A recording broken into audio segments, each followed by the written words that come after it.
Hello everybody and welcome to Mr. Finn's Fish. Today we have surprise super red bristlenose babies. And these are not it. These are the babies from, I don't know, a couple weeks ago. They were a surprise when they happened. I didn't realize the male and female that I had in here was old enough to mate yet. I wasn't paying that close attention, and these guys popped out. And I think there's 12 or 13 of them total, about that size. And today I walked up, because this is in my upstairs bathroom, so it's one that I check a lot, but sometimes I just feed it, And I was coming up to check on these guys. I put in some shrimp, some big yellows. There's a couple buried up females in there, hoping that they'll just, make another population of those so I have a backup. And, what's that? Hold on. I noticed the male was in there, and there's a ton of snails in there, and that's kind of odd.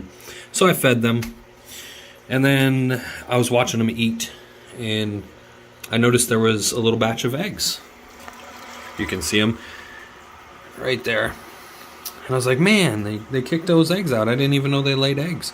So I set up a little bubbler, a little tumbler, just a quick, not a tumbler at all, just a leads container. But, just what I had handy. So the snails weren't eating them because one of them was on them eating them. So I set that up just to save that. And then while I was setting that up, I noticed, I don't know if I can get a good view, these little guys swimming around there. Bam, there he is. They're super young. This is some of the youngest ones you'll see.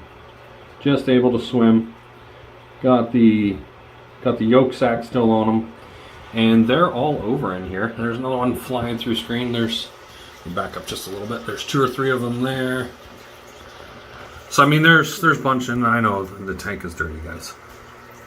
Everybody gets me on that.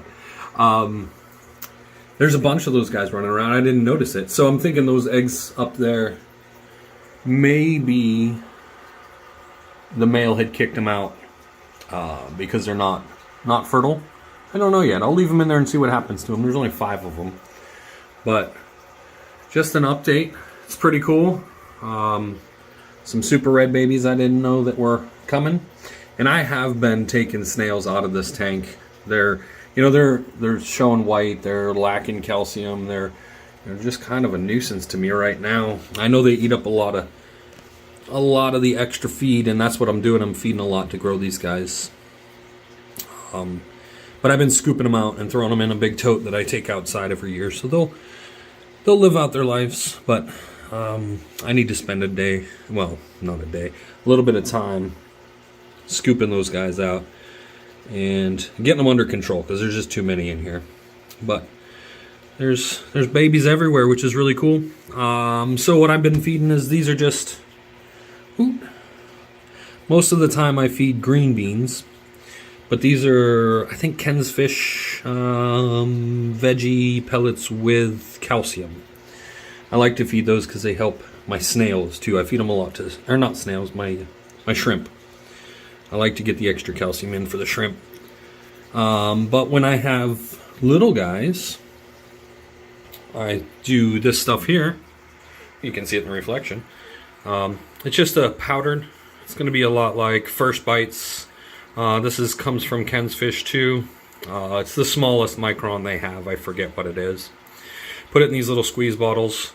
And I've already done this, so I'm not going to feed much. But here, I'll show you how it works. I mean, it's pretty straightforward. But you just take it and swoop. That's a lot. And you squeeze it on the top. And it just spreads all over the tank. And then it allows those little guys to get a bite. When you throw in these kind of things, the big parent Plecos were all, there's one hiding, the male's in the cave, there's another one hiding back there. The big parent Plecos will come and grab those things generally and eat them up real quick. Another quick note on breeding Plecos, I found every single time, every cave they ever pick is always under an underhang. This stick here that's going up, there's always somewhere for the Plecos to sit upside down and drop in it. Every tank that I have, if they have that opportunity, they pick it. So if you're placing, you only got one tube like is in here, because I only have one male, he's coming out. Then, well, just a sec there. Those are spent, already hatched eggs. So we're watching them hatch right now, which is pretty cool. But at any rate, the fish always pick that overhang. I don't know if that's true for everybody, but I've never had them not pick it if they have the choice. So if you're setting up and you only have one tube, go ahead and put it under an overhanging stick like that, and I bet they'll pick it. So that's really all I got today, guys. I didn't intend to make a video even. Been super busy with other stuff, greenhouse and plants and new baby kids, so we got all kinds of stuff going on. But just wanted to show you that quick, really cool thing of the little babies here. I'll have to get a good thumbnail so that people will actually watch the video, but there they are, super red babies. Thanks everybody, have a great day.